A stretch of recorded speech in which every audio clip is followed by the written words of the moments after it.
Hello Year 12. Today's video is going to be about mass spectrometry and defining mass. We're going to be covering the following spec points.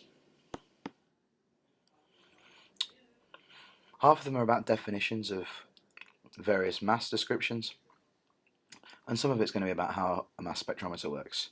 The mass spectrometry part of the course props up again in the second unit, but we're going to learn mostly how it works now. So, the mass of an atom is measured relative to a standard. What this means is we can't measure absolutely what the mass of an atom is in grams. So we measure it next to, we use a relative measurement called the atomic mass unit. The atomic mass unit is defined as 1/12 the mass of a carbon-12 atom. So one atomic mass unit is a twelfth of the mass of carbon, which is also the mass of a proton or the mass of a neutron. The reason we use carbon is down to some historical differences between chemists across the globe, but it's pretty much stuck. And obviously, hydrogen would be a more logical choice. Carbon's what we're stuck with, so remember this definition for your exams. The next couple of slides are going to be just some definitions that you need to make sure you have lodged in your brain. The relative isotopic mass is the mass of an atom of an isotope of an element measured relative to the 1/12 the mass of a carbon-12 atom, which is taken as 12 exactly. So, let's think about what that means. Mass of an atom, that's fairly obvious. Of an isotope, so that's one particular type version of an element, and it's measured relative to 1/12 the mass of a carbon-12 atom. So that's how many times bigger it is than 1/12 the mass of a carbon-12 atom. Relative atomic mass is what's in the periodic table there, and that's the weighted mean mass of an atom of an element compared with 1/12 the mass of an atom of carbon-12. Should be familiar with weighted means by now, so I'm not going to go too far into what that means, but essentially it just means that it represents a sample of all of the possible isotopes of the atom. So, how are we measuring the mass of these atoms? We measure mass through mass spectrometry.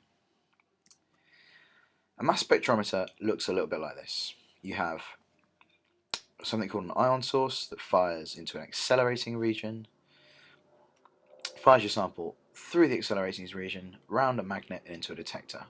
I want to break down this into 4 sections: the ion source, the accelerating region, the magnet, and the detector.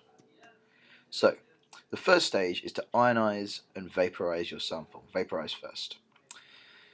You ionize it by firing electrons at it, which knocks one of the electrons out of your sample. Once you've done that, you accelerate these ions by a strong electric field, which uses a combination of attractions and repulsions to speed up the ions.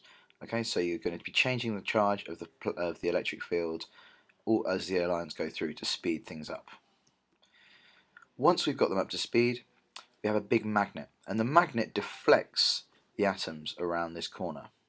Heavier ions are going to be deflected less than lighter ions.